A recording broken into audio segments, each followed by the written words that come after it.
cidade, lá em Corrente, no sul do estado do Piauí, né? E a mão de Deus continua me alcançando nos momentos em que eu me afasto, em que eu caio, em que eu me distancio. Estou tossindo, vocês vão me desculpando aí, tá? O tema da reunião de oração dessa noite é Tua mão forte me alcançou.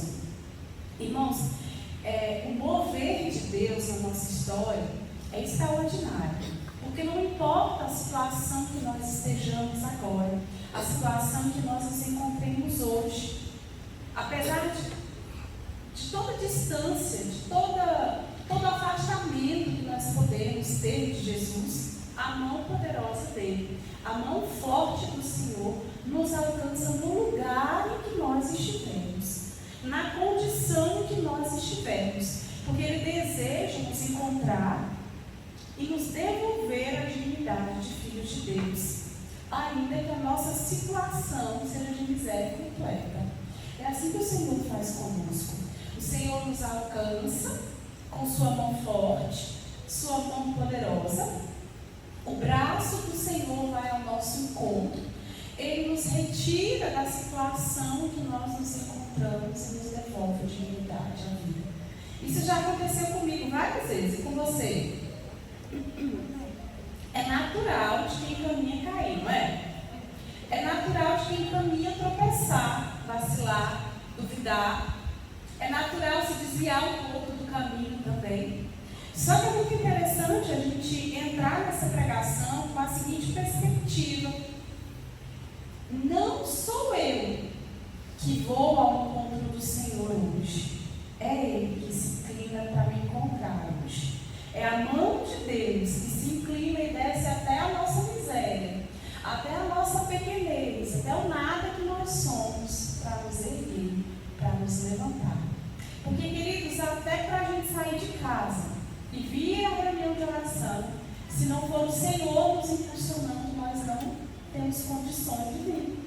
Até para nós irmos ao templo, buscar ao Senhor, se não for pelo sopro do Espírito, pelo mover do Espírito, nós não temos condições de ir buscar.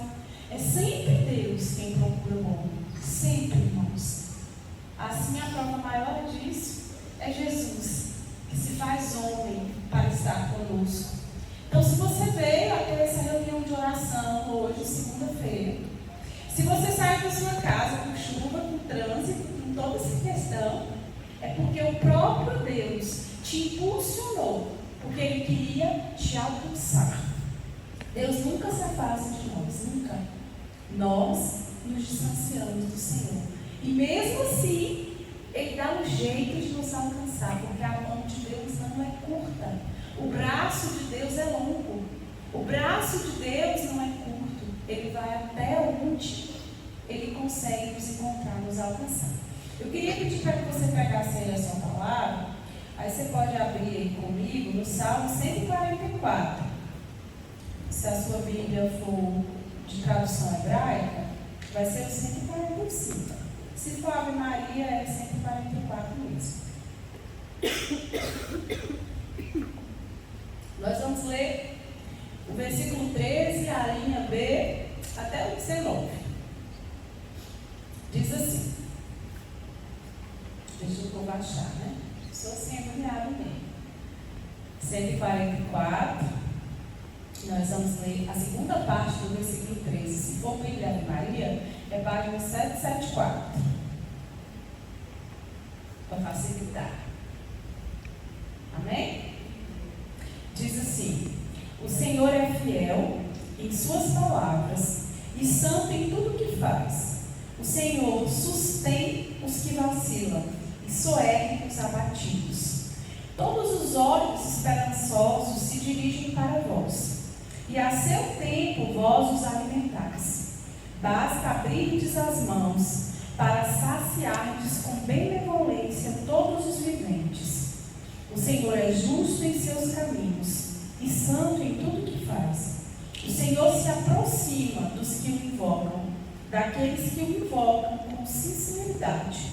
Ele satisfará o desejo dos que o temem, ouvirá seus clamores e os salvará. Palavras do Senhor.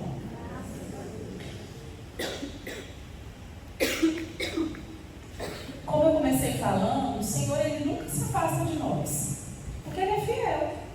Uma das características de Deus, bastante diferente das nossas, é que Deus é fiel. A palavra dele não muda, o comportamento dele não muda, as decisões de Deus, a adesão, a escolha que Deus fez por nós, ela não muda, haja o que houver. Mesmo que a gente quebre todas as promessas que a gente fez ao Senhor, mesmo que a gente descumpra todos os preceitos que o Senhor nos pede, Ele permanece sendo fiel. Deus é fiel. Deus é fiel, Deus é santo, justo e providente. Nesse trecho que nós lemos aí do Salmo, ficam evidentes essas 4 características do Senhor: fiel, santo, justo, providente. Ele estende a mão dele, nosso auxílio, na hora da nossa necessidade, da nossa fraqueza. Ele se aproxima daqueles que o invocam com sinceridade, de coração puro, de coração aberto, um desejo sincero de encontrar o Senhor. E por que muitas vezes nós sentimos que o Senhor não está perto de nós, não é assim? E aí, irmãos, eu quero chamar a atenção de vocês para uma coisa. Deus é tudo isso que eu falei. Quem não é, sou eu. O Senhor é justo, o Senhor é santo, o Senhor é fiel. Quem não é, somos nós.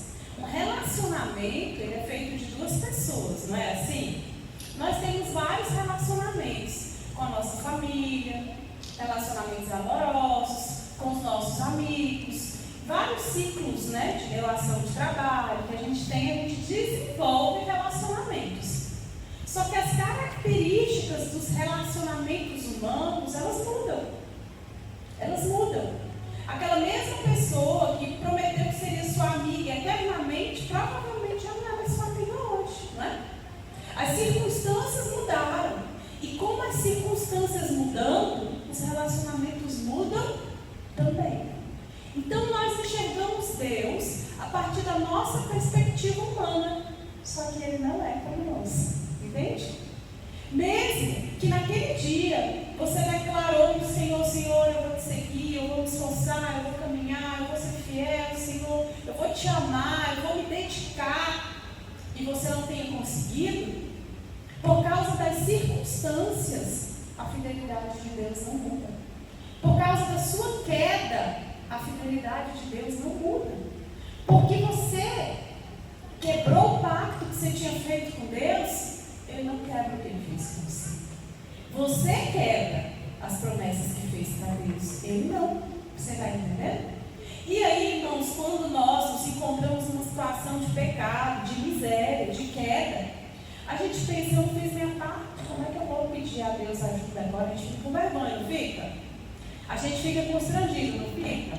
Por quê? Porque se fosse um relacionamento humano, qual seria a resposta da outra pessoa para você? Não vou te ajudar. Você não quebrou a aliança que você tinha comigo? Vamos dizer que eu e Dani ali somos amicíssimas. E eu prometi que eu nunca ia falar mal dela na vida. Falei: vou te defender sempre. E aí um dia ela vai e me pega lá, fofocando com as outras amigas, falando mal dela. E eu fico em maus lençóis, né? Porque eu feri uma promessa que eu tinha feito no nosso relacionamento de amigas. Lá na frente eu caio e preciso da ajuda dela. Eu vou ter coragem de pedir? Por quê? Porque eu estou em dívida com ela. Eu fui fiel com ela. Quebrei a promessa que eu fiz para ela. E assim acontece no nosso relacionamento com Deus. Quando nós quebramos a promessa, quando nós somos infiéis, quando nós não cumprimos os preceitos, nós temos medo. Falta em nós a confiança no amor de Deus. Porque nós enxergamos o nosso relacionamento com o Senhor na pequenez, do tamanho da perspectiva dos nossos relacionamentos humanos. Só que o Senhor não é como eu. O Senhor não é como você. As circunstâncias, aquilo que acontece, não muda a natureza de Deus. Você entende isso? Tem muita gente aqui que é casada, não é assim que acontece no casamento? Se o marido fizer uma coisa que que não gosta, Valquíria, você vai fazer aquela comida preferida? Mas é nunca, mandem comer na rua, não é assim? Não vou fazer nada. Se fizer, ainda faz sem sal e sem tempero, na marra. É para comer achando ruim, não é assim? E a gente acha que o nosso relacionamento com Deus é do mesmo jeito.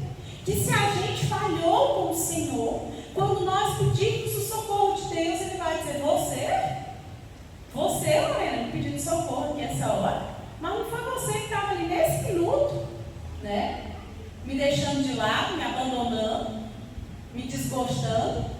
Só que o Senhor não vai fazer isso conosco, porque Ele é fiel, Ele é. E se Ele instituir um dia um relacionamento com você, a promessa dele não se quebra, porque Ele não volta atrás daquilo que Ele promete. Ele não volta atrás daquilo que Ele é. Às vezes, irmãos, por causa das frustrações que nós carregamos dos nossos relacionamentos humanos, com receio de sermos abandonados, decepcionados, como as pessoas fazem conosco, que é constante isso, não é? Constantemente a gente se decepciona nos nossos relacionamentos humanos. Às vezes, a gente permanece distante de Deus depois que a gente cai. Estava ali caminhando bonitinho, mas eu entrei num momento de fraqueza, de miséria, de dificuldade de orar, de deserto, ou de pecado, ou de incredulidade, de dúvida, de dor, que me afastou do Senhor. E eu permaneço caído porque eu não tenho coragem de pedir socorro ao Senhor, invocar o nome dele, com medo da resposta negativa, não confiando no amor de Deus. É interessante, nem precisa pegar, tá? Mas lá no livro de Números, capítulo 23, versículo 19, diz assim: Deus não é homem para mentir, nem alguém para se arrepender. Alguma vez prometeu sem cumprir? Por acaso falou e não executou? Então a palavra de Deus, ela traz para nós hoje essa certeza de que o Senhor não volta atrás. O Senhor não tem duas palavras. O Senhor não se arrepende de ter te escolhido, de ter instituído com você uma aliança de amor. O Senhor não se arrepende de ter te atraído. Ah, Dayana, mas é porque você não sabe o tanto que eu sou miserável. Não sei, nem quero saber. Mas Ele sabe. Ele sabe e Ele te quer do jeito que você é. Ele sabe e Ele te aceita do jeito que você está. Quando nós orávamos no núcleo, irmãos, por essa noite, por essa reunião de oração, o Senhor nos dá a imagem de uma pessoa caída, prostrada, e a mão dele vindo ao encontro daquela pessoa e levantando ela. E é exatamente isso que o Senhor quer fazer comigo e com você. São vários os motivos para que a gente vacile na fé, para que a gente caia. Agora, queridos, nós não precisamos parar por aí, porque nós temos um Deus que vem em nosso socorro, que vem em nosso auxílio, que estende o braço forte dele e nos sustenta com sua mão, nos erguendo de todo abatimento. Você não é feito, criado para viver prostrado na fraqueza. A fraqueza faz parte de nós, de quem nós somos. A queda faz parte da nossa natureza humana. Só que nós temos um Deus que derrama sobre nós uma graça sobrenatural e nos levanta. E nos levanta. Pela ação, pelo mover do Espírito Santo, o Senhor nos alcança, independente da nossa situação, e nos tira dela. O Salmo diz: o Senhor sustém os que vacilam. Se você é aquele que vacila, que anda se desviando, que anda se distraindo por aí pelo caminho, o Senhor está aqui para te sustentar, para te segurar firme pela mão dele e dizer: aqui, toma o rumo de novo, toma a direção. Se os teus joelhos andam vacilando, o Senhor está aqui para te levantar, para te ajudar a permanecer de pé e continuar no caminho. Diz o Salmo: e só ergue os abatidos. Se você se sente como essa pessoa, né, na visualização, abatido, desanimado, esmurecido, prostrado, deixa o Senhor te erguer, te levantar, deixa o Senhor te alcançar e te tirar dessa situação. Ele estende a sua mão para alcançar a minha vida e a sua vida hoje, irmãos. É o Senhor que vem ao nosso encontro. É Ele que faz o movimento em direção a você, em direção a mim. Ele não mente, não falha, não abandona, não decepciona, não desiste, não volta atrás. Ele cumpre o que Ele prometeu. Ele executa aquilo que Ele fala. Por isso, não tenha medo de se relacionar com o Senhor. Não tenha medo. Não tenha medo de expor a tua situação para o Senhor. De mostrar quem você é de verdade, como você está. Irmãos, nós vivemos tendo que dar satisfação ao mundo de como nós estamos.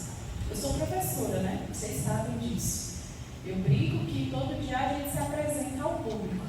Porque quem trabalha com pessoas tem uma plateia diariamente, não tem? Seja lá qual for a sua profissão, você tem uma plateia que vai te ouvir, que vai ser atendida por você. Então, independente de como eu esteja, que os alunos são crianças de 8 anos, independente de como eu me sinta, na hora que eu entro na sala de aula, eu tenho que atendê-los, né? E tenho que atendê-los de forma adequada. E nós corremos o risco, irmãos, de viver mascarando o que nós sentimos para a gente dar satisfação às pessoas que estão ao nosso redor. Só que o nosso relacionamento com Deus não precisa ser assim. Porque Ele conhece o que nós somos feitos. Ele conhece a nossa natureza, o íntimo da nossa alma, as profundezas. Ele que nos teceu, Ele que nos formou. Como diz o Salmo 139, Ele sabe do que nós fomos feitos. Com as mãos dele, Ele nos teceu lá no ventre da nossa mãe. O Senhor sabe, meu irmão, quem você é, como você está, onde você se encontra. O Senhor conhece suas misérias. E aí, irmãos, nós vamos começando dizendo que é vergonha de expor nossas fraquezas. Só que na verdade, o nome disso é orgulho de demonstrar que nós fracassamos, que nós falhamos. É fácil você chegar na frente de uma pessoa e dizer: eu errei, eu reconheço. É fácil. É por isso que a confissão ela é tão pedagógica. O sacramento da reconciliação ele é muito pedagógico. Como ele nos ensina? Porque eu começo reconhecendo diante de outro homem, tão pecadora quanto eu, que eu pequei, que eu errei, que eu falhei. E como é difícil você retornar depois de ter falhado, depois de ter descumprido a sua parte na aliança, no relacionamento. Não é difícil, irmãos? Como é difícil dizer de novo: Senhor, eu ainda tenho um negócio. É igual o menino quando apronta que chama a primeira mãe, não é? Não é assim que os meninos pequenos fazem? Fez uma coisa errada, antes do pai saber, chama a mãe. Que é para ir ajeitando as coisas, que é para na hora que o pai for descobrir, o negócio já está menos... Eu faço assim também, gente. Eu chamo Nossa Senhora primeiro. Eu falo: mulher de Deus, me ajuda aqui. Porque a coisa está feia. Estou sem coragem de enfrentar o homem, né? Me ajuda, me ajuda. E aí a gente vai se aproximando novamente. Mas é difícil, irmãos. É muito difícil. E às vezes os motivos são muito simples. Mas nós vamos guardando isso dentro de nós e aquilo vai crescendo, crescendo, crescendo. Eu lembro muito de uma pregação do Padre Léo, que ele fala muito de não deixar o sol se pôr com ressentimento no coração, né? E assim é no nosso relacionamento com o Senhor também. Nós não podemos deixar a nossa reconciliação com Deus para amanhã. Ela precisa acontecer. E o Senhor está nos dando a oportunidade hoje, estendendo a mão dele sobre mim e sobre você, para nos alcançar.